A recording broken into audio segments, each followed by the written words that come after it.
Hi friends, and welcome to lesson number 3, the first principles.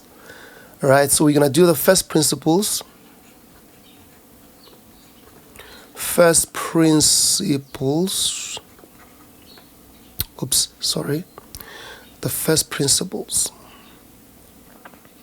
And then we're going to look at linear equations for this one. We're going to look at linear equations. Great. So let's take an example. Determine or find the derivative. I'll give it to you in the form of a function. So find the derivative of 3x plus 4.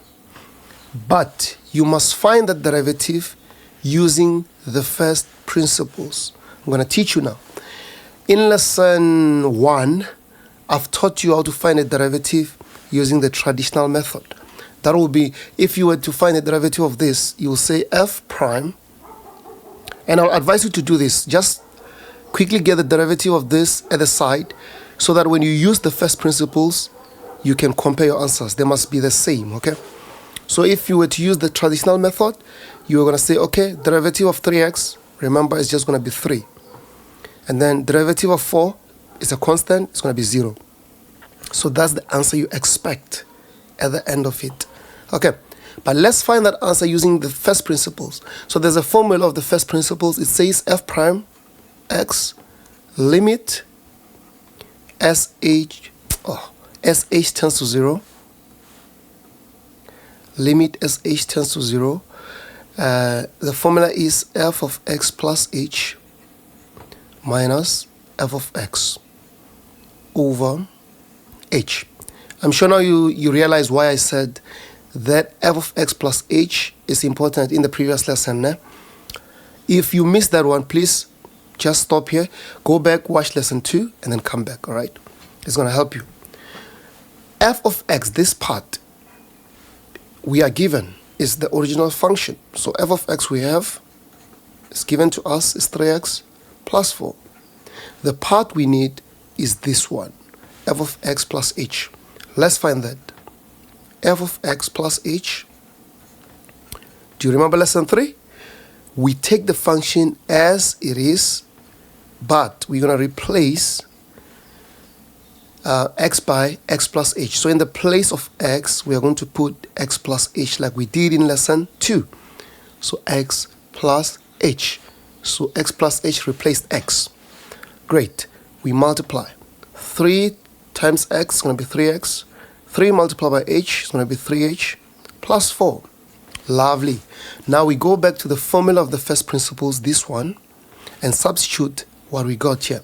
So it says f prime of x equals to limit as h tends to 0, f of x plus h, this part here.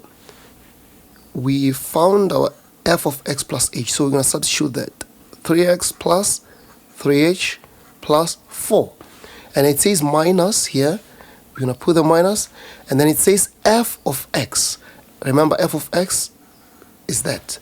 So, because we are minusing 2 terms, we need to put them inside a bracket. All right. So, over h. There you are. Let me clean up this stuff. I think I've been doing a lot of ticks. Okay. Now, we will continue. Limit as h tends to 0. You may be wondering why aren't we turning the h to 0 already? Remember, in maths we can't divide by 0. If we divide by 0, everything becomes invalid. Okay, so that's why we need to simplify as far as we can and try to cancel that h at the bottom, because you can't divide by 0. Okay, so let's continue. 3x plus 3h plus 4. Now let's multiply through. Negative multiplied by 3x is going to be negative 3x. Negative multiplied by positive 4 is going to be negative 4 over the h. Okay, things must start to cancel. If things don't cancel, you did something wrong. So 3x is going to cancel 3x. So it's 3x minus 3x, 4 minus 4. So we are only left with limit as h tends to 0 We are left with 3h over h. Now the h and the h will cancel. The h disappeared, so you don't have to carry the limit anymore. The answer is just going to be 3. And that's what we got there. So your answers must speak to each other. When you use the traditional method, you must get the same answer as when you use the first principles. Okay. Thank you very much for watching this lesson. I will catch you in lesson 4. We will still be doing first principles, but we're going to look at the quadratic equation there.